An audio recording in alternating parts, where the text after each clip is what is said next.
In the year 2009, FromSoftware released a game called Demon's Souls, the world's first and only good video game. Demon's Souls is the first game in the Soulsborne series and therefore is the game that every Souls-like can be traced back to. The first sin, if you will. It was also the first video game in history to be slightly difficult. There were absolutely no challenging video games before the year 2009. This is a dark fantasy adventure game played from the third-person perspective. It follows a guy or a girl with a sword and a shield who doesn't talk and has to lock onto enemies without a fairy. Now, I'm not going to say categorically with absolute certainty right hand to God that Demon's Souls would not have existed without Ocarina of Time, but I've seen a number of people point out that at the very least the targeting system has its roots in Ocarina of Time, so at least from that perspective I think it would be fair to say that if nothing else, it would probably look very different. We do know it was at least somewhat intended as a spiritual successor to FromSoft's own King's Field, even going as far as to include the Moonlight Greatsword, and also that Sony may have initially wanted it as a competitor to the Elder Scrolls games, which were primarily Xbox titles at the time, which means Todd Howard indirectly created the Souls-like genre.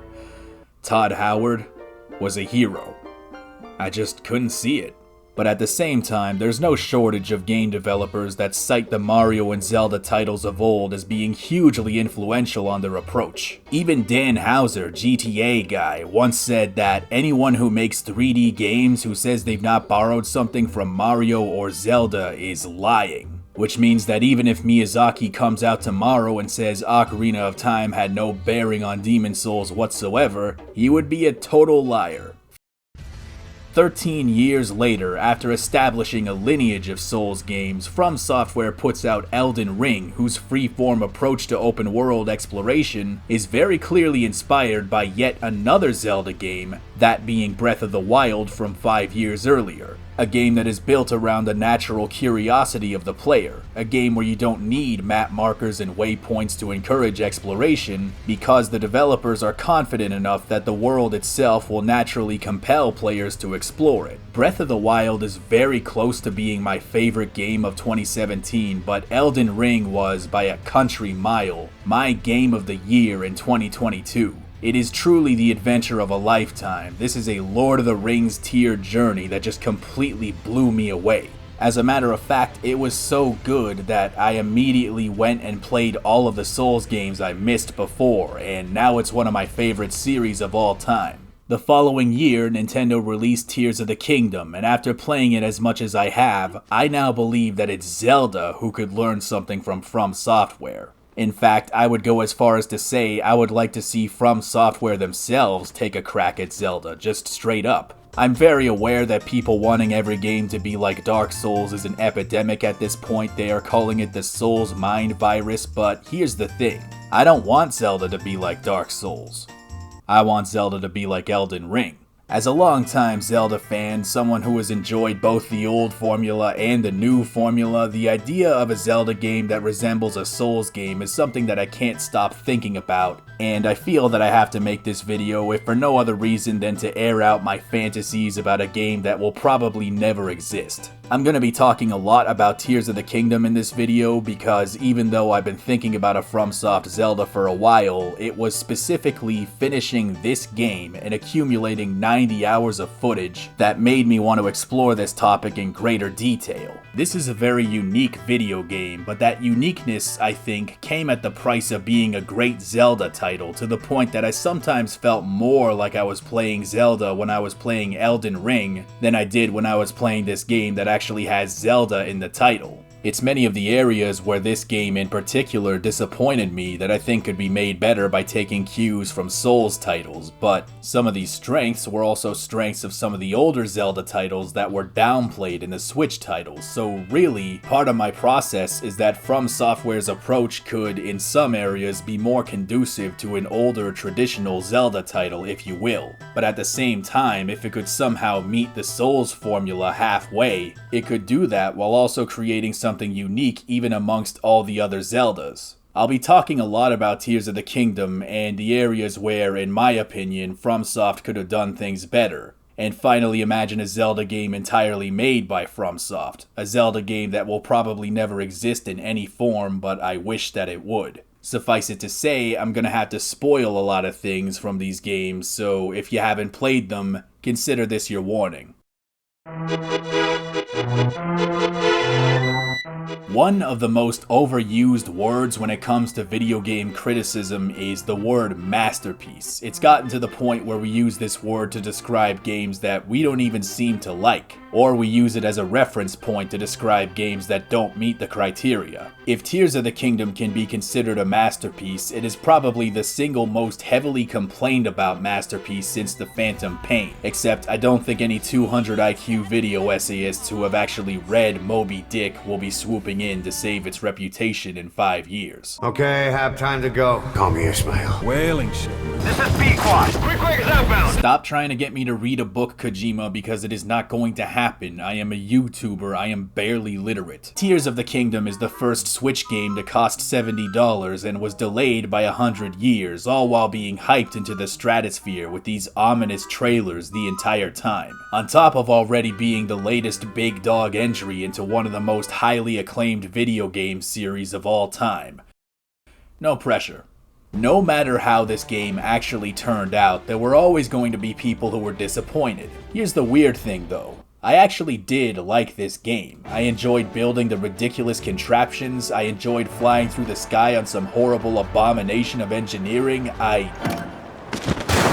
Actually, that's basically it. Most of the highlights of Tears of the Kingdom for me were the same things that made Breath of the Wild so great, except I'd already been playing Breath of the Wild on and off for 6 years by that point, so it didn't have that element of surprise anymore, especially when you consider that it used the same map. This can be a weakness of Tears of the Kingdom, but at the same time, it's one of the things that a lot of people love. It was more Breath of the Wild, which is a game that I also enjoyed, so it's hard to complain about it from that perspective.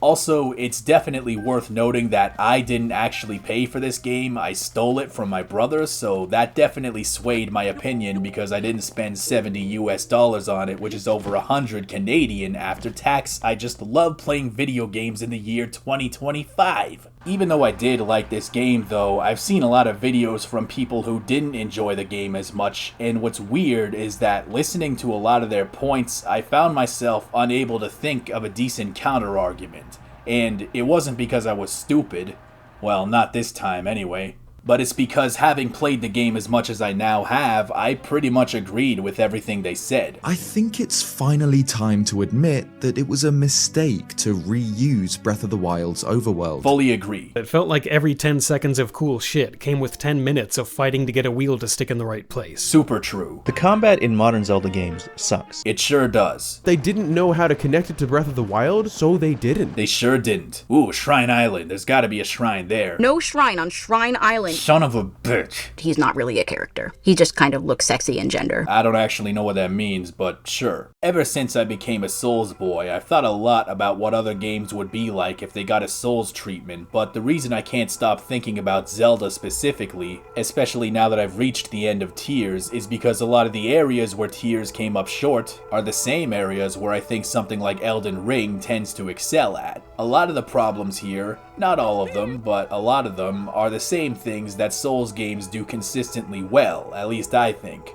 I'm not alone in thinking this, and I'm sure you'll have heard some of the things I'm about to say from other people, or at least some version of them. Okay, I got halfway through editing this video and I suddenly had an epiphany. Surely any Zelda fan will recall that Tears was gonna come out in 2022 at some point, that it was finished in 2022, but was delayed by a whole year, with the most common justification essentially being that they wanted to polish the physics engine. But what if... It was all a big lie. And I can't confirm this, but what if it was actually delayed because they didn't want to compete with Elden Ring? What if they were afraid that releasing within months of Elden Ring as originally planned would make the game look a lot worse in comparison, especially at the $70 price point? They saw this grand open-world adventure with meticulous world building, castles in the sky, and underground ancient cities that were actually developed narratively and were far more visually distinct with much more rewarding exploration. They saw writing, dialogue, and voice direction that was actually competent, to put it lightly, and they went, Okay, Now stop flapping your rock chompers and get over here, Goro! if we release this right next to Elden Ring, we're fucked. Miyamoto's famous quote is, "A delayed game doesn't have to compete with Elden Ring, but a rushed game will get absolutely steamrolled by it." Maybe? I don't know, but let's not risk it. Of course, it is a Zelda game, so it would have probably still sold very well, and again, it does have a lot of things going for it. The physics engine is pretty cool for facilitating the Dr. Seuss contraptions you can make. The Sky Islands are very pretty, but yet again, it's the areas where it falls short that are accentuated when there's another game in the room that's powerful in those same areas. Tears was finished essentially in March of 2022, which could mean as little as a single week after Elden Ring's release on the 25th of February that same year. A release that, by the way, was instantaneously successful, selling over 13 million copies by the end of that March alone. It was huge, it devoured everything around it, while also being literally very big and potentially taking many players a while to reach the end credits, let alone all the optional post-game stuff. And it was on the 29th of that March that Nintendo uploaded an announcement that Tears of the Kingdom was no longer going to release that year, but was now aiming for spring of 2023. Could it be that they were intimidated by Elden Ring's success? Could it be that they were afraid it would invite unfavorable comparisons? If Tears of the Kingdom dropped even 2 or 3 months after being originally finished as it was when the announcement was made, a huge chunk of gamers would have Elden Ring fresh on the brain. I mean, even if you didn't get it at launch, you would know about it. It was inescapable. Is it that much of a stretch to imagine that Tears of the Kingdom, also being an open-world adventure game, releasing within months of completion while Elden Ring is still popping off, would invite comparisons, and that the people making those comparisons might reach conclusions that Nintendo might not want them to reach? And of course that contrast would not be as strong if there was more space in between them, like a year and a few months. I don't doubt that some of the time during that delay was spent on polish, but when I think about all this going on around it, it's hard not to at least ask questions about that official reasoning. And to be clear, once again, I did enjoy many parts of Tears of the Kingdom, but I cannot imagine spending a year pinballing between a playthrough of Elden Ring and a playthrough of Tears of the Kingdom without being deeply frustrated with the latter.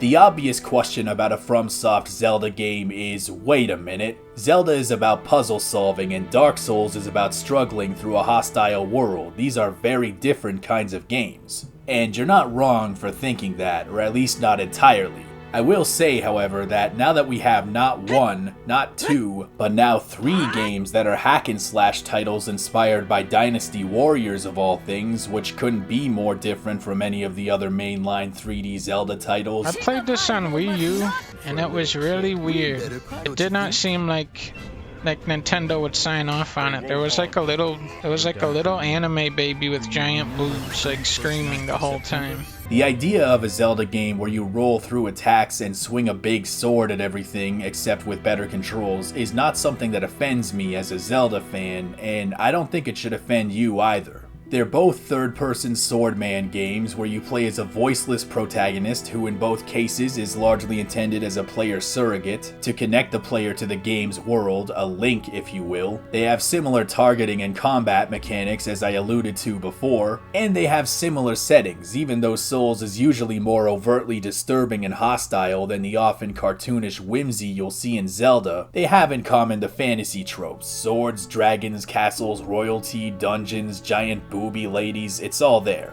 There are of course conventions of either series that are very different, but Nintendo already demonstrated with the open world formula that they're not afraid to break with their own long established conventions anyway. Also, you might not believe me, but I actually had most of this video written before the Switch 2 Direct, where they announced that FromSoft and Miyazaki were making what is probably the closest thing we'll ever see to Bloodborne 2 as an exclusive for that system. After 10 years of being one of the best games to ever grace the PlayStation brand, Sony has done next to nothing to celebrate or even acknowledge that legacy.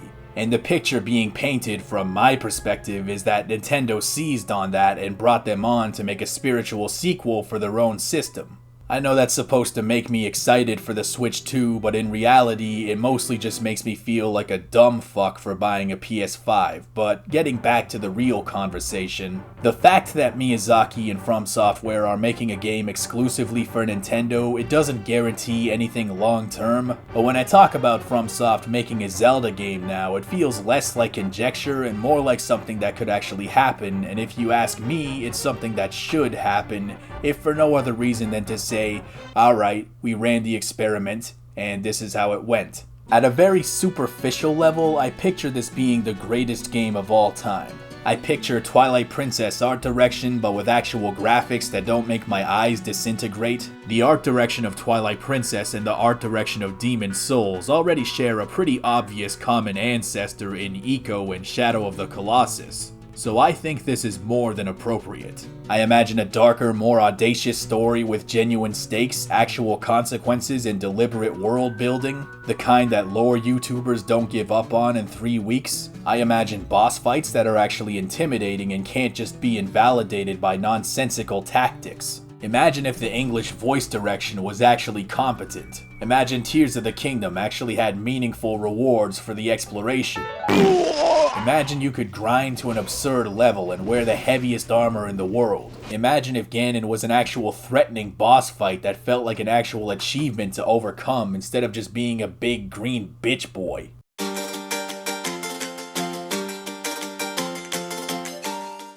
One of the biggest shortcomings of Breath of the Wild and Tears of the Kingdom, especially as open world games, is the rewards for exploration. I am definitely not the first person to point this out, and I certainly won't be the last because it doesn't take a genius to figure this out. Breath of the Wild and Tears of the Kingdom have terrible rewards, maybe one of the worst reward systems of any open world game.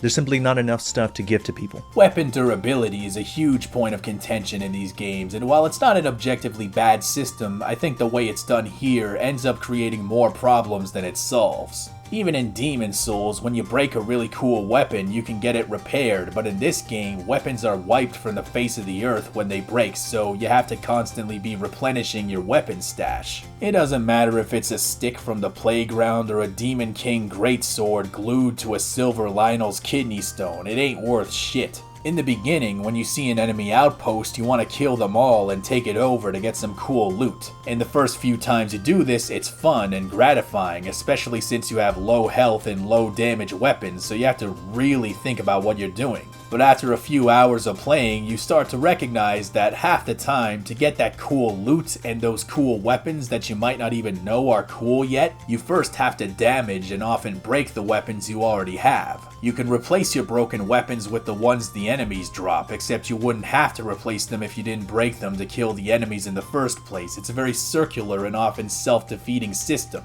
and it reminds me a lot of Paper Mario Sticker Star, which is not a good video game. So you go to all this trouble to end up with a handful of rupees or some minerals you probably could have found somewhere else, and some weapons that are probably going to be worse than the ones you broke to get them. Once you start getting late game weapons that do huge damage and you start duct taping Talus Hearts to the Demon King's sword or whatever it is, you just want to save it for the minority of combat situations that give you something worthwhile. When you've already worked so hard to take down a Lionel or a Gleeok just to flex tape its bones to a pair of scissors to make a weapon, you really want to hold on to it.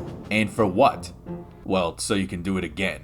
I spent a lot of time in this game just avoiding enemies wherever possible, again, just like Paper Mario. It often got to the point where anything that wasn't a shrine or some activity that got me Zonite to buy crystallized charges to upgrade my battery or whatever, basically anything that wasn't either a permanent upgrade of some description or progress towards the main story, started to feel like it was a waste of time, using disposable shit to get disposable shit in return, and taking a loss on almost every single enemy encounter. Too often in this game will you spend too much time and energy on something and the expenditure will not pay off, like finding all 120 light roots and getting a little medallion that basically says, "You did it, good for you."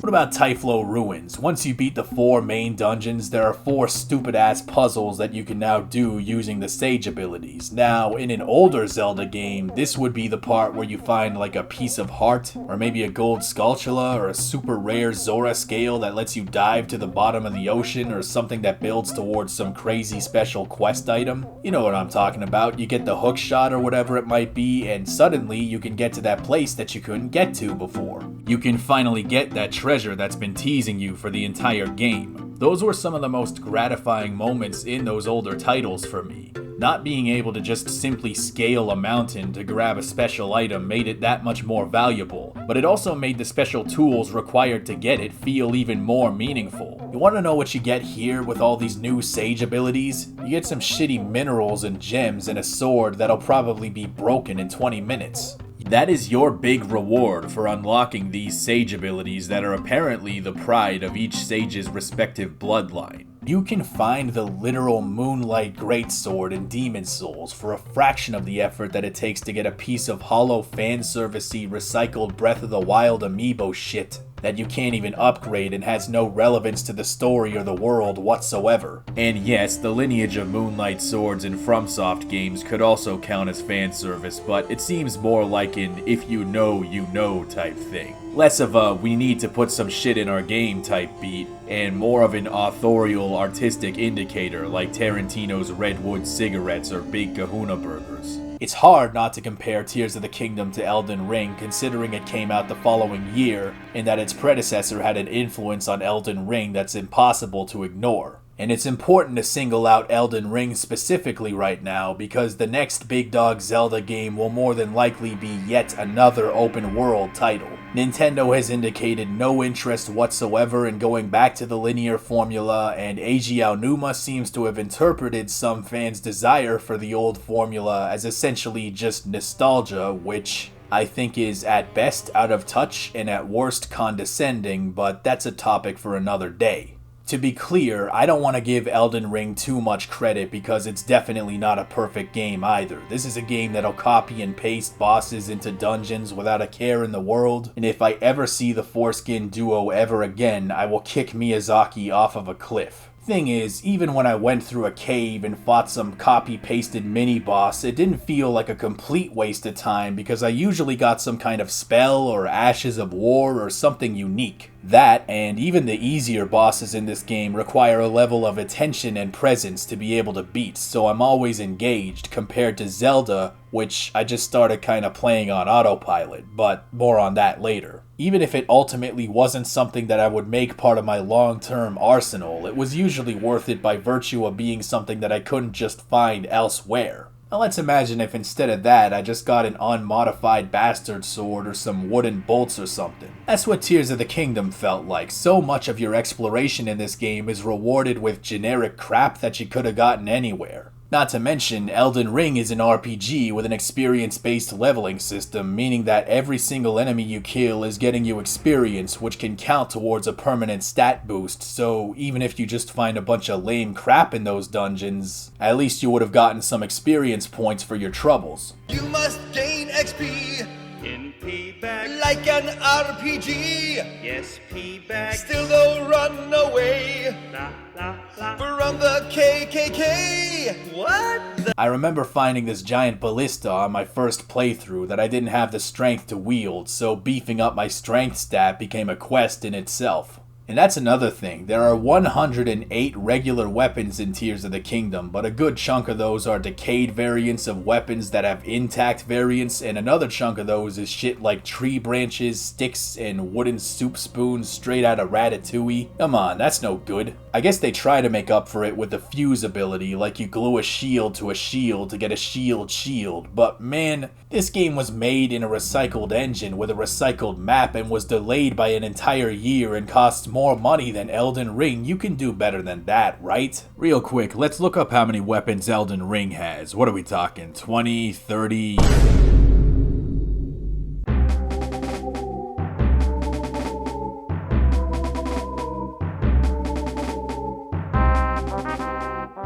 concerning open worlds, I like the older Zelda games because they feel like a grand adventure, a hard-fought journey, even back on the Super Nintendo. Those older Zelda titles proved that you didn't need an open world to accomplish any of that, but Elden Ring definitely benefited from it. This is just an anecdote, but while I was exploring the overworld and the ruined castles in Elden Ring, the music that was going through my head was mostly Zelda music.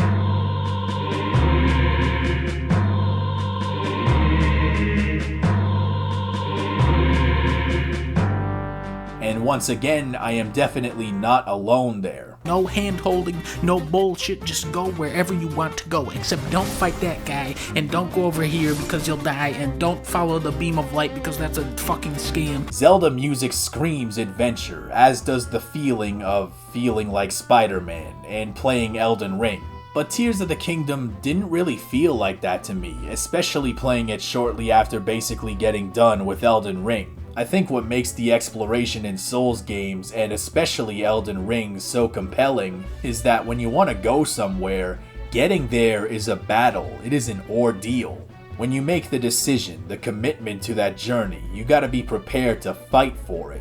The hostility of the world is what makes it feel like an adventure. With Tears of the Kingdom, most of the hostility can be circumvented entirely because it lets you launch 3 billion feet into the air and glide everywhere. This can be fun, but it also remarkably failed at feeling like an adventure to me. It was more like I was playing a ROM hack of Breath of the Wild where you could moon jump. Breath of the Wild isn't as punishing as a Souls title, but because the natural world, the hostile elements of the wild can't just be circumvented by essentially just flying over them, it still felt like an accomplishment to get from A to B. It did feel like an adventure. It's like when people talk about why the Eagles in Lord of the Rings don't just fly over Mount Doom and drop the ring in.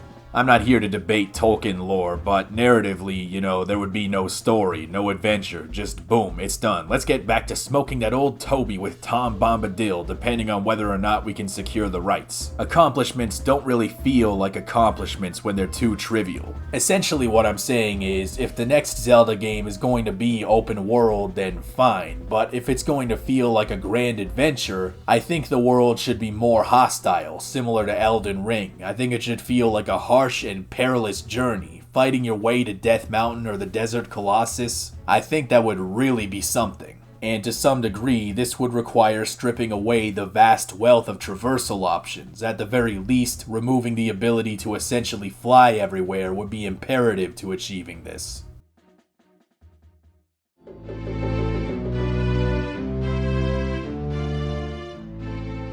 In terms of gameplay, I think the best way to describe Breath of the Wild and Tears of the Kingdom is to say that these games were designed for video game donkey. Here I am with Legend of Zelda Pro Skate. They're games that are designed for you to do goofy, nonsensical stuff and to find that intrinsically motivating, even if at the expense of everything else, the same way Donkey gets fun out of a game by fucking with the AI or whatever it might be. I've never heard Donkey complain about the underwhelming reward structure of Breath of the Wild or Tears of the Kingdom. Well, actually, there was that one time. How can I ever repay you? Tony, get the boulder. And, maybe that other time. 147, that's what I'm talking about. Oh, all right, show me the prize. But when he talks about these games, he doesn't seem to weigh these things against them as heavily as I or other critics might do. Perhaps he wasn't thinking about any of this stuff very much at all because he spent most of his time killing random dudes with a boulder while talking about Papa John's pizza. He's not wrong for feeling this way, it is a lot of fun to do that kind of stuff, but here's the thing. There is not a single video game company alive today that isn't aware of the role that gaming YouTubers play when it comes to marketing, even if it took Nintendo specifically a very long time to figure that out. It's probably a coincidence that the second most viewed video on Donkey's channel after all these years with over 20 million views is a video of him doing silly shit in Breath of the Wild. But to me, it helps to paint a picture that's difficult to ignore. I'm not a conspiracy theorist, I'm at least 40% sure we went to the moon, but it falls into place with this suspicion that its sequel, Tears of the Kingdom, was deliberately made for the internet like Skittlebubby said. This is not a statement of fact, I've never met Nintendo so I don't know their full intentions, but it's not hard for me to look at this and imagine a scenario where Nintendo said,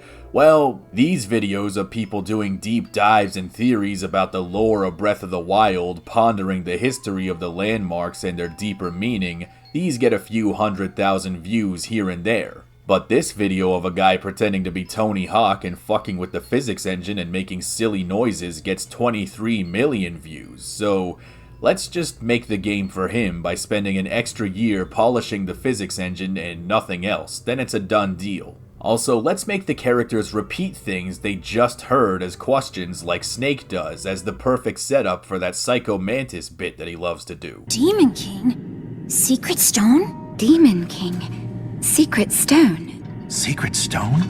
Demon King? Second floor basement. Psycho Mantis. So if you're one of the people who dislikes Tears of the Kingdom, always remember, this was all Donkey's fault, and if you bought Animal Well, you're part of the problem. I'm just kidding, Animal Well is the shit, that was my game of the year. Sure enough, Donkey made 2 videos on Tears of the Kingdom when it came out, and sure enough, most of those videos were him fucking with the physics and the goofy contraptions. And they only got 9 million views between the 2 of them, not even half of what Breath of the Wild got. Was it worth it, Nintendo? Goofy ass? On top of this, the 4th most viewed video on his channel is a video on Dark Souls 3. And there it is, I have now proven that Dark Souls is better than Tears of the Kingdom. Seriously though, I'm just using Donkey as an example here. It doesn't take a genius to recognize that a video of people being goofy and silly is gonna have a lot of broad appeal rather than people explaining the lore of a fictional world.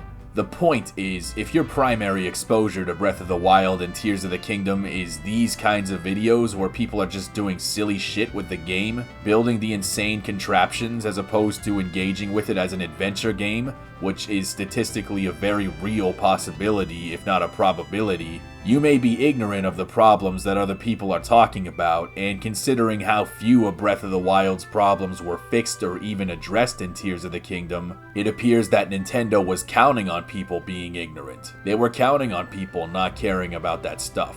On some level, it feels like Nintendo made a choice. They decided that Breath of the Wild's problems didn't really need addressing because they could just play more to its strengths, and nobody would care that much of the rest was not improved.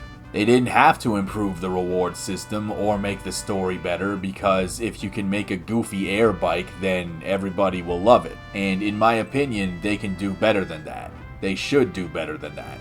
I don't think they should have had to choose.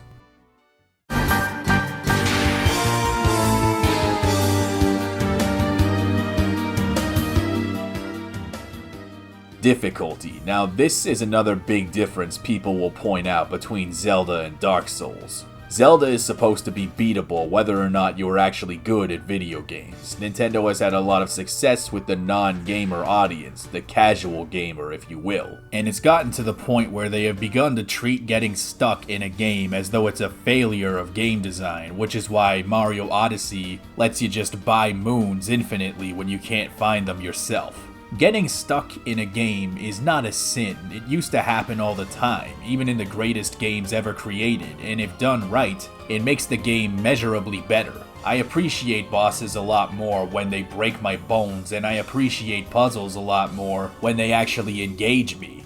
In 2D Zelda games, there was a lot of difficulty in traversal because enemies could kill you very quickly, which is not so different from what I was saying about Elden Ring a few minutes ago. With the 3D Zelda games, however, most of the difficulty came from the puzzle solving, and even though there was typically one solution to most puzzles, they were rarely so obtuse that you wouldn't be able to figure them out. Some of them were more frustrating than others, but once you had that eureka moment and realized that it's actually pretty straightforward, it's a pretty gratifying feeling. And even something like the Water Temple in Ocarina of Time I've learned to appreciate as something that really engages my grasp of 3D spatial awareness. In Tears of the Kingdom, 90% of the challenge in puzzles is gone, to the point where you can seemingly just break most of them using recall, or even using a bomb to activate these switches. There were some puzzles in Breath of the Wild that could be outsmarted, and it was gratifying because it usually involved an outside-the-box approach. But Tears of the Kingdom's hand abilities are often so broken in the context of the game that it's barely outside the box because you're using them all the time. There isn't really any compulsion to come up with a brilliant, innovative solution when I can just ascend through a platform I held in the sky using recall and it'll work most of the time.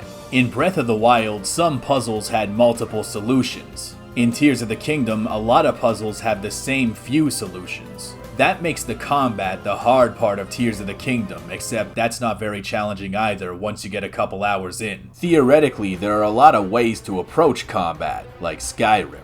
This includes a really broken method involving a decent bow and a bunch of arrows, like Skyrim. If you ever get hurt, you can just pause and instantaneously scarf down a billion apples to get all your health back, like Skyrim. Except you can't get over encumbered, so you can effectively do it to no end. Again, if your only exposure to this game is donkey videos or viral compilations, you might think this game's combat is just non-stop fun. Bouncing off an exploding shield to jump slash a dude out of the air or whatever, or building a big ass cage and sending an enemy up into the stratosphere. All of this goofy shit is not at all efficient. Let's go for the patented bomb shit. That did 0 damage to him. The third most common theme in negative reviews of this game after the story and the reward system is that you will spend several minutes trying to get some nonsense to work, and it'll look cool for about 10 seconds. Unfortunately, it's definitely the kind of game where what works, what's most efficient, what's most effective to actually progress through the game, often just isn't that fun to do. Ratatosker went to town ripping the combat apart in his video, and the funny thing is, in that very video, there were all these snarky ass comments going like, "Man, you just want the game to be Elden Ring, don't you?" As if that's a self-evidently stupid thing to want, and in my opinion, it just isn't. Elden Ring is an excellent game that devoured my life for several months. It's an incredible game. Most games can only ever wish to be half as good as Elden Ring, and the combat definitely feels a lot better than Zelda, I can tell you that for damn sure. I don't have that much to add with respect to the combat mechanics. I think he pretty much nailed it. There's no way to change direction mid-combo. I agree. That sucks. Smacking an enemy far away without killing him is annoying, because now you have to run all the way over there to finish them off, which might seem like a non-issue, except that it happens all the time, and this is a 100-hour game. The enemy variety is extremely underwhelming and mostly lack the quality of the older titles, where certain enemies appeared only in certain places where they made sense. All of these issues are things that, at least in my experience, don't exist quite as much in Souls games. Well, actually, I don't know why Godskin Duo is in this random fuck-ass cave, but again, Elden Ring isn't perfect either, right? None of those games are. Some of the enemy placements, for instance, are just total horse shit. I think my favorite point from this video, though, is that they should add a dedicated healing button where you'd have to strategically heal in real time, instead of pausing and scarfing down 1,000 raw drumsticks. This would make hard-hitting enemies who deal 10 hearts of damage actually kind of intimidating. The number of times I just jammed my way through a fight with a Gleeok or a Lionel by loading up on grilled pepper steak and hearty fish or whatever it is, tanking every single hit like a dumbass while spamming attacks like the guy who tells everybody he's the best at Smash when he doesn't even know how to tech, is just way too many to count. What's funny about Ratatosker's video is that you'd think he'd be comparing it to the Souls games in this bit, considering they've always had a dedicated healing button, but the example he used actually came from Skyward Sword. Yeah, Skyward Sword had a dedicated healing button over a decade ago. You had to heal in real time, which was risky because it left you open to attack, just like in the Souls titles. It added a layer of strategy to it that isn't there in the Switch games. Let's talk boss fights. Now what I love about FromSoftware's boss fights is that they never lose that intimidation factor. Even though I understand intellectually how to beat them on subsequent playthroughs, they don't suddenly become pushovers because of that. Then there's 3D Zelda bosses. Now they all look super scary and epic and intimidating at first. They got scary teeth, scary eyes, scary breasts, but the way to beat them is always to figure out some puzzle that usually corresponds to the thing you found in that dungeon, and once you figure out the little parlor trick they want you to do before granting you permission to do damage to the enemy, they're never as intimidating anymore. In Dark Souls, it's like, okay, if you can hit the enemy, you will do damage to the enemy, but it's up to you to look for an opening and take that plunge because they can definitely hit you too. The worst boss fight in Demon Souls, everybody say it with me, is the Dragon God, because he is not like this. He's a gimmick fight where you have to run around as giant King Kong fists with hitboxes that last for 3 hours even after the animation is done, and then activate these giant cannons, and then you have permission to damage him.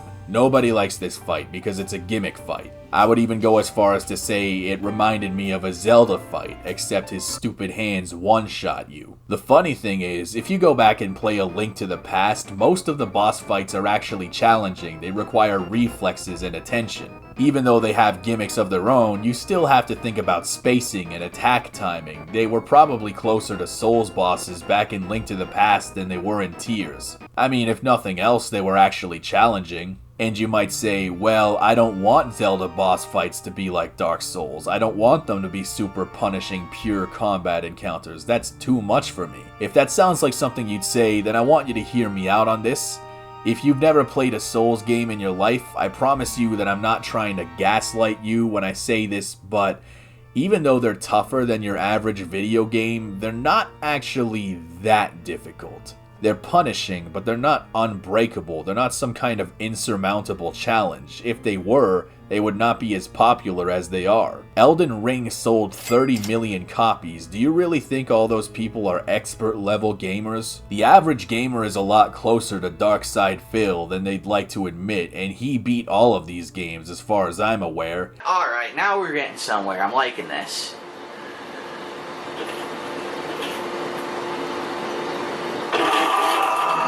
Son of a bitch! If you played all the 3D Zelda titles, I think you can make it through a Souls game, alright? And if you played the 2D Zelda titles, well, those are already harder than Dark Souls anyway.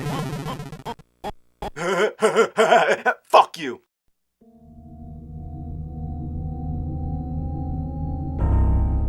Now, one sticking point here is that the Souls games and Zelda games are very different aesthetically, and I feel strongly that there are areas where this is not quite as true as you would think. What about horror? I remember the Re-Deads and Gibdos from Ocarina of Time. Those things used to legitimately keep me up at night, not to mention Dead Hand. You walk into this room with nothing but bones and dirt and these long snake-like arms gently swaying back and forth from the ground. They grab you and this freaky fuck crawls out of the ground and starts shambling towards you. This is perfect. This is phenomenal. This is Halloween magic right here. Nothing like this exists in the new games. Nothing comes close. This is a mini-boss in Ocarina of Time that shows up twice, can be beaten in a minute and a half, and it clears everything in these games. Tears of the Kingdom embraces horror in a very shallow way. You have backwards chanting and fake Zelda is a little bit creepy, but everything surrounding it is too infantilized and safe for any of it to stick. Imagine if you went to some of the village areas and you found people who were cursed or possessed or something like the Castletown ruins in Ocarina of Time. The closest thing to this that I could think of was Gerudo Town being overrun with Gibdos. I can imagine somebody seeing this before running into the actual inhabitants of the town and asking for a second if they all died and turned into these creatures, but this is an exception in Tears and it quickly loses its punch anyway since you find out that everybody's fine. They're just camping out in the basement the whole time. No, a lot of the characters in the game don't seem particularly bothered by what's going on. Upheaval, rifts, Psycho Mantis. You seem to like The Legend of Zelda, don't you? Well, that pales in comparison to my problems, which are being unable to hold up a wooden sign. It's like every second and third NPC in this game is the fat guy from Dead Rising who doesn't care about the zombies at all and won't come with you until you give his fat ass some food. Except, that was funny. These characters are not funny, they are annoying, and I almost wish you could kill them, which, by the way, if it was a Souls game, you probably could. 500,000 points to FromSoftware. The fact that Zelda moved so far away from horror for the most part, and hasn't managed to make anything like Dead Hand in the Switch titles, is a bit disappointing. And I think this is another area where they could learn from FromSoftware. Bloodborne especially is no stranger to body horror, which is essentially what Dead Hand was in the first place. I mean, just imagine what this guy would look like in Bloodborne. On a different note, both of the Switch Zelda titles added in a bunch of high-tech nonsense that doesn't seem like it should exist in this otherwise largely fantasy-oriented setting, and would feel out of place in almost any other Zelda title, and it's in this area, again, where Elden Ring often felt more like Zelda to me than this actual Zelda game did. What about sound design? Souls games are great about atmospheric soundscapes, reserving the loud, bombastic themes for the boss fights rather than just general exploration, and I actually find it more endearing while I'm playing. This is one strength that the Switch Zelda titles fortunately have in common with the Souls games, and even though I've been roasting them quite a bit, I feel strongly that it would be thoroughly unfair to deny them that. And even going back to Ocarina of Time, the Hyrule Field theme is great, the desert theme is excellent, and I never get tired of the horse race theme, but the older I get, the more I actually prefer the understated soundtracks in the temple dungeons.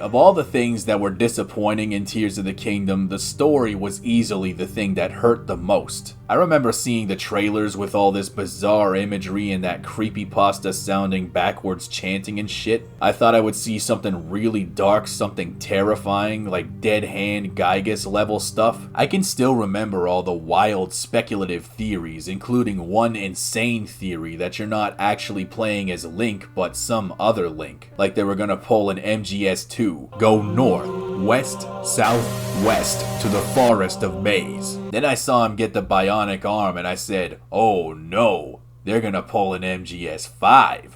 Maybe Kojima should make a Zelda game. The nicest thing I can say about Tears of the Kingdom story is that it has spectacle, which is not nothing. I have played games where the story, on top of being fundamentally uninteresting, also just doesn't have any kind of spectacle or generally cool moments like this. Even so, it leaves a lot to be desired. Oh, Link, I'm home.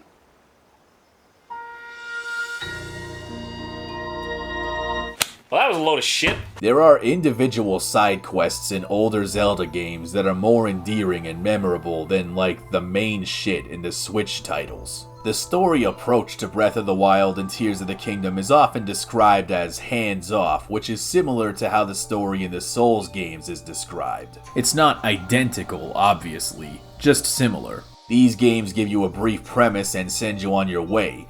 From that point they're light on cutscenes, and what little dialogue is there is usually very intentional and tells you a lot about the world and its people, even if indirectly. Not to mention the voice acting is very well done because the voice directors actually tried, and they had a competent script to work with. They don't waste your time with flavor text that mostly exists as a means to give you one very particular piece of gameplay context. With the Switch Zelda titles, the storytelling is hands-off in the sense that Link loses his arm, so one of his hands is off. Most of the story information is optional. You don't have to watch all or any of the memory cutscenes to fight Ganon. You can watch as many or as few as you want. They still have a lot of dialogue with exchanges that feel like they go on for an eternity, especially as they explain and re-explain how weird it is that Zelda is being evil, as though they're the first ones to notice it. They're definitely heavier on cutscenes than something like Elden Ring, but they're still hands-off relative to the previous Zelda games and probably most other narrative-driven games in general. What's interesting is that I've seen people who praise the Souls titles for their hands-off storytelling say Tears of the Kingdom's storytelling is shitty. Somehow an uninvasive hands-off approach worked for Elden Ring but didn't work for Tears of the Kingdom. So why not?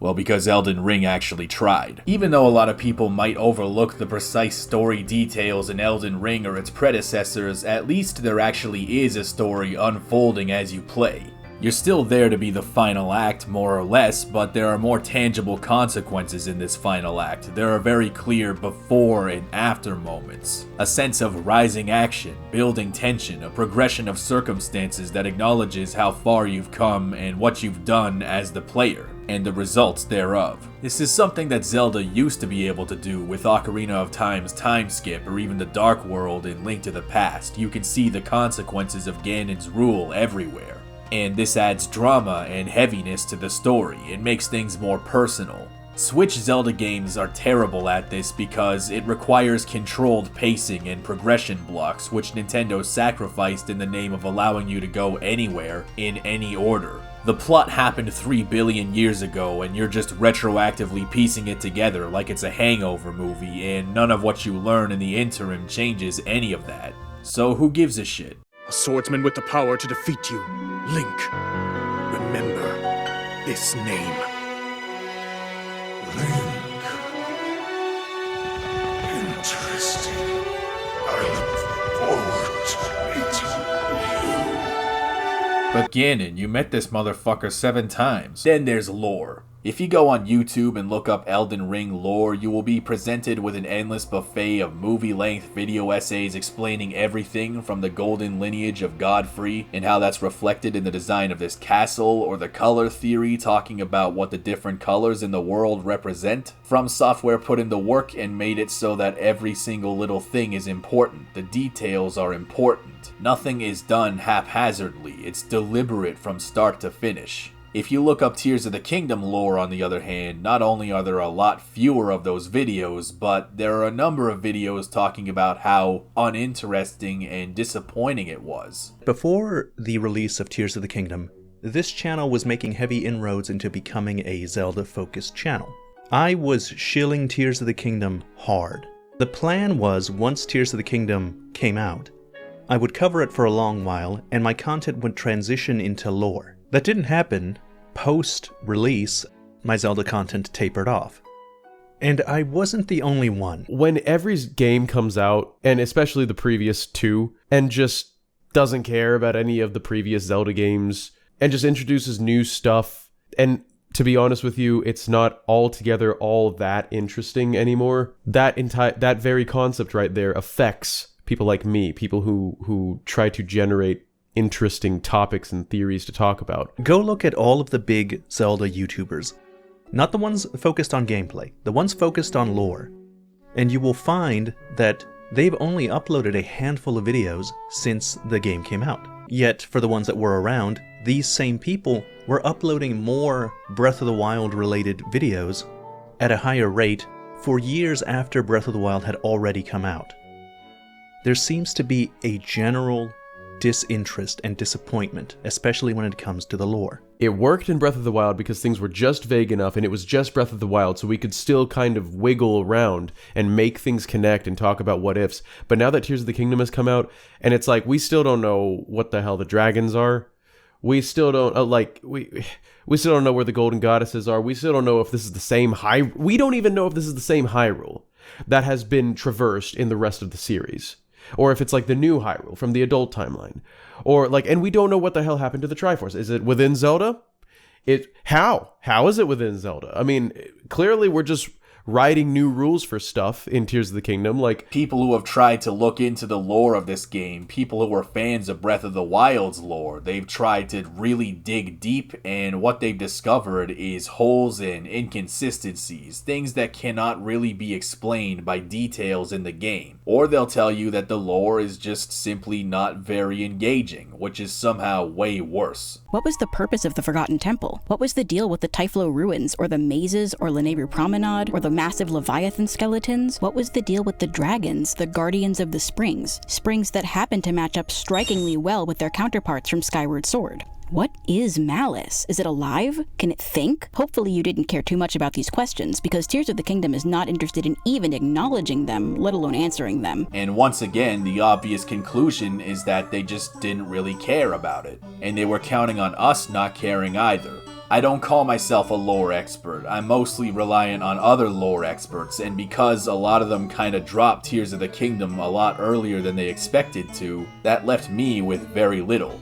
The biggest issue is that there were numerous mysteries in Breath of the Wild's world that could have been fertile ground for further exploration in a sequel, but they didn't end up exploring them at all. In fact, it seems to only embrace the greater Zelda lore on the very surface level by including a bunch of fan-servicey armor that was mostly recycled from Breath of the Wild, without any real respect for whether or not it actually makes sense that the cursed Majora's Mask that caused a giant moon to crash into Earth belongs in some random chest somewhere. Let's look at Ocarina of Time for an example of the kind of lore that interests me. In Kakariko Village, one of the characters references a man who could see the truth, who lived in a house where the well now sits. The man lived a very long time ago, before the events of the game, but there are theories suggesting that he actually is in the game and nobody noticed. It is widely believed that this eye is the Lens of Truth, a recurring item in the Zelda series, a magical magnifying glass of sorts developed by the the protectors of Hyrule. If the Lens of Truth is the so-called eye that can see the truth, this raises a lot of questions about the man. Was he a member of the Sheikah? Or perhaps he stole the Lens of Truth from the Sheikah and was punished for it. Perhaps he was a Gerudo thief, which would make some amount of sense considering the Lens of Truth is referenced in the Desert Colossus, which means somehow the Gerudo are aware of it. And he may have lived long enough ago to have been the one Gerudo male born every 100 years. One theory suggests that Dead Hand was once the man in question, as Link fights him at the bottom of the well, which is how he obtains the Lens of Truth. Essentially, as part of his punishment, he was cursed and turned into this horrible creature. Despite his grotesque appearance, there are indicators of a human origin. His many hands are human-looking, and his face, though missing eyes and equipped with a freakish gaping mouth, is a relatively human face. Besides his long snake-like neck and jaw and bloated wriggling abdomen, his most distinctive feature is his two arms with these red, possibly bloody stumps at the end. With the limited polygonal detail, it isn't clear if these are supposed to be sharp insect-like claws or if there used to be hands and fingers there and they were chopped off or mutilated, which would explain the blood. And the latter theory would click with the possibility that he was punished for stealing, as cutting off one's hands was not an uncommon punishment for theft in some ancient cultures. And ironically, he has several fully developed human hands at his control, as if perhaps the grotesque irony of that is part of the punishment. But other theories suggest that this refers to a literal eye, perhaps the eye of Bongo Bongo, which could be explained by the fact that Bongo Bongo also came from the well where the man's house once stood, and his giant red eye is a very distinctive feature. Likewise, his hands are also a very distinctive feature, being severed from his body. There's even a theory that the Poe Collector is the man who could see the truth due to his single piercing red eye and the fact that he claims to be able to literally read minds. And while I was doing research for this video, I even came across yet another theory suggesting that the man was actually the guide Poe in the Desert Colossus. All of these wild, speculative theories about this 26-year-old game spawn from one line of dialogue about some guy who lived in a house a long time ago.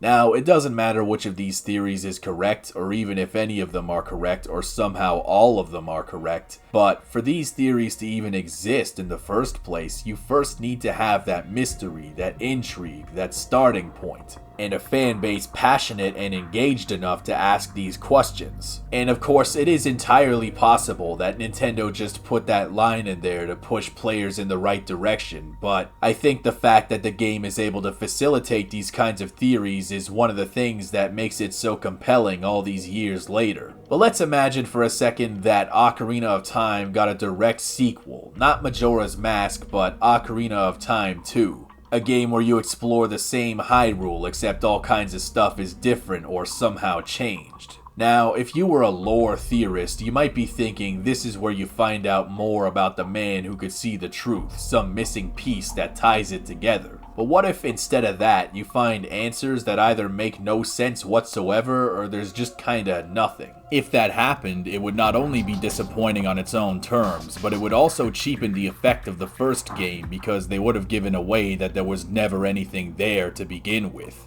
That's the most common thread with people who were disappointed in Tears of the Kingdom lore. They looked for more things to be expanded upon and either came up against bizarre inconsistencies like how some characters remember Link from a quest line in Breath of the Wild, but other characters from that same quest line don't remember Link, or the inconsistent references to malice and gloom. And this is where we need to accept the fact that Nintendo doesn't care that much about story or lore, and they're hoping that the audience won't care either. They hope you won't notice or care that the story isn't interesting. They hope you won't notice the inconsistencies. They hope you won't care that this approach to storytelling that didn't really work in Breath of the Wild didn't work in this game either. They hope you won't care that the Sheikah tech just disappeared between the two games just because, or that they copy-pasted an identical cutscene 4 times for each of the sages but swapped out the proper nouns like the South Park bit about the manatees that write Family Guy. They're counting on people being Donkey and watching Donkey and building goofy contraptions like Donkey and ignoring everything else around it while prank calling Papa John's like Donkey. Thank you for choosing Papa John the Bismarck. There's no shrine on Shrine Island. Can you believe that? Nintendo is now desperately trying to salvage this game's story by including more details in the Warriors game as well as this phone app that can connect to the Switch 2 versions of the games. Honestly, that just feels kind of desperate. Like, no, it's good, it's good, it's good, it's good. We just forgot to tell you the good part. Basically, the way Nintendo seems to feel about lore in Zelda nowadays is the diametric opposite of how FromSoft feels, and for Zelda games, I think if you want that hands-off storytelling, you have to do it like FromSoftware. You can't half-ass this stuff. You have to put your whole ass into it. Here's what I think. If Nintendo isn't going to give a shit about their own lore and the nearly 40-year lineage of Zelda stories, like if they're fatigued of it or whatever the case might be, maybe they should give it to somebody who would care. And when you look at how much work goes into the Souls titles, the lore and the backstories that are detailed enough to facilitate theories of their own, FromSoftware seems like a good candidate. Like, strip Zelda stories back to their basics, Ganon, Link, and Zelda locked in an eternal struggle for the soul of the Kingdom of Hyrule, Triforce, Master Sword, start from there and build up a world. Even if they screw it up, it's hard to imagine it being much worse than Tears of the Kingdom was. And if there's one upside to Tears of the Kingdom uprooting and or discarding the established lore of the Zelda series up to that point, or being written in a way that seems largely oblivious to it, it's that the line has been crossed. Nintendo sent a message with Tears of the Kingdom lore that they have no particular love or attachment to the lineage or the history of the series up to that point, and they'll gladly ignore it if they somehow believe it necessary. It's disappointing in the context of Tears of the Kingdom, but liberating in the sense that, potentially, future Zelda games could take more risks with their stories. They could do things that may not have been possible before, because they were trying to be at least somewhat consistent with the established lore or to fit into the timeline.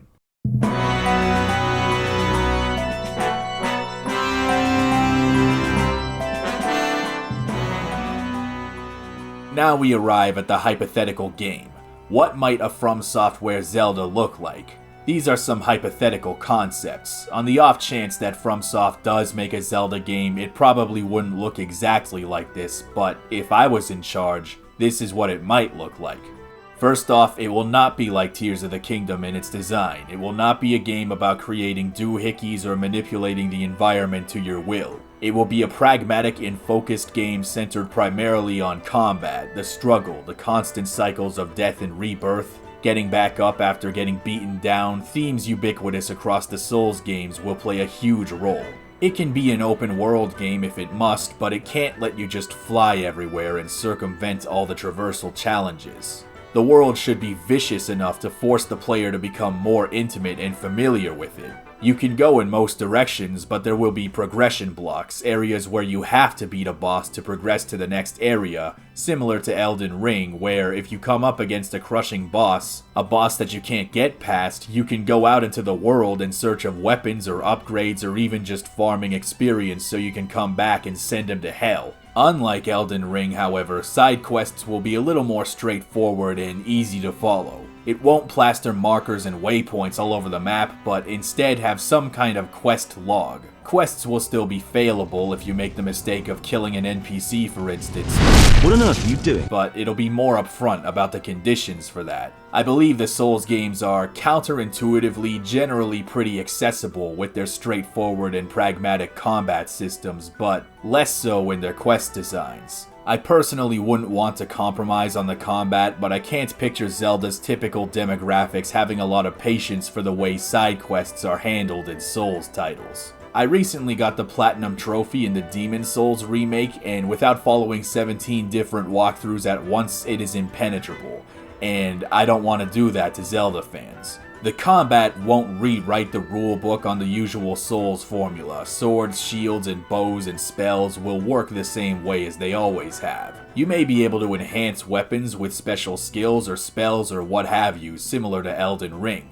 However, if they wanted to maintain the Zelda feel, they could introduce hookshots or boomerangs that can be employed in combat one way or another. And maybe in some very incidental moments they can be used to hit switches or solve puzzles or traverse parts of the environment. They won't be able to invalidate completely the challenges laid out for the player, but in some situations they can be very useful. Now when you start the game, Link is told that he must stop Ganondorf from seizing the power of the Triforce. Link marches upon a beautiful Hyrule up to Ganondorf at the Temple of Time, defeating some of his minions along the way, acting effectively as a basic tutorial for the combat. Link attempts to fight Ganondorf, but the fight is designed such that he's virtually impossible to beat. Link is weak, his gear is limited, and you as the player are not yet intimate with the game's systems and mechanics, let alone Ganon's attack patterns, so he absolutely rocks your shit, similar to the Vanguard in Demon Souls. The story then revolves around a Hyrule in the process of ruination, not dissimilar to the Dark World of Link to the Past or the time skip of Ocarina of Time. Ganondorf won the battle for Hyrule, and he is currently rewriting history as a mad conqueror. Link is awoken by the power of the Great Fairy and brought to some kind of hideout in Kakariko. This will be the Firelink Shrine, the Hunter's Dream, the base of operations essentially. This is where we meet a traumatized and defeated and angry Zelda who just witnessed her kingdom reduced to ruins, and possibly her family and friends murdered, who wants only to destroy Ganon and restore order to the kingdom. Zelda herself will play a much bigger role in the game, a far more active and present one rather than being kidnapped or stuck in dragon limbo. It could make some amount of sense for her character to be the ubiquitous level up lady channeling her spiritual powers to aid Link, but she could also perhaps fight alongside Link as a summoning spirit. The leveling system itself can have power, wisdom, and courage be stats that you can invest into. And as you progress through the game, you meet all kinds of characters, some of whom will be familiar, recurring characters from the Zelda universe. Except this time, all of their lines are fully voice acted instead of only some of them. The voice director will be somebody who cares about voice acting, somebody who understands the assignment, and will pull the best performances out of the actors. They will not let these experienced actors put on a crappy performance and hang them out to dry in front of 30 million players. Characters' personalities can be whimsical to a degree, but they can't be dissociatively infantile. They have to be disturbed and affected in some way by the rapidly decaying world.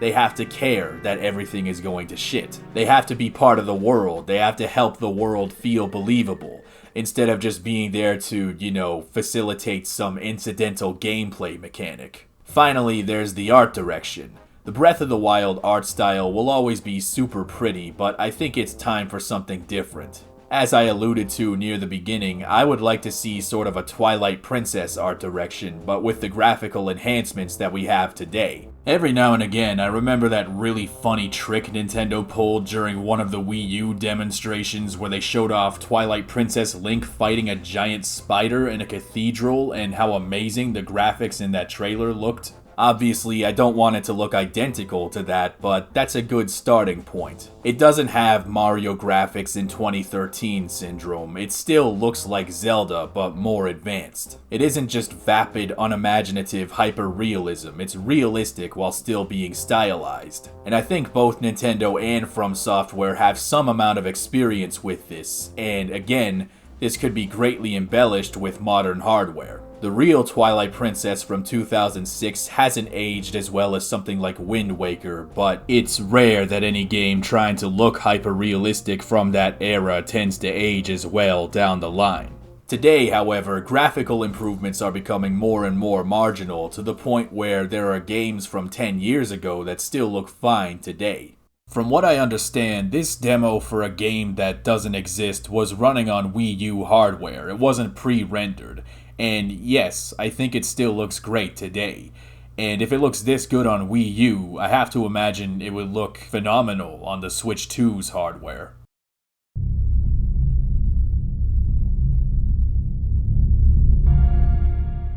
In this video, I vented a lot about Tears of the Kingdom and my various grade A beefs with it. Despite liking the game generally, there was a lot of genuinely flavorful beef to be had, some real medium rare tomahawk steaks, and I gushed a lot about the Souls games, which have a pretty undeniable chokehold on me. I really do think that putting FromSoftware in charge of a Zelda game would yield something very special, given their strengths and their accomplishments, and I think it could be good for the Zelda series, which I think is overdue for yet another change. Familiarity breeds contempt, and two never-ending open-world games with the same map being the main Zelda titles for 8 years, unfortunately, has been some uniquely fertile ground for that. I think part of the reason I feel the way I do is because I think a FromSoft Zelda could have familiar elements from the older Zelda games while also being very different to what I'm currently burnt out on with respect to the new ones. I want something different from modern Zelda. Even more than Ocarina of Time and Majora's Mask, these two games are very, very similar. All the bad and all the good. So, more than anything, I need something as truly distinct from this as possible. I hope that even if you disagree with the overall premise of this video, that you think FromSoftware making a Zelda game is a terrible idea, or even if you just fundamentally disagree with the criticisms I and many others have of the game, that you at least walked away with something, and if not, I hope you at least enjoyed the hour or so of background noise while you ate your Uber Eats order. Whatever the case may be, thank you for sticking around this long, and remember to tune in next week where I talk about how Doom the Dark Ages is a bad game because it's not exactly the same as Doom Eternal.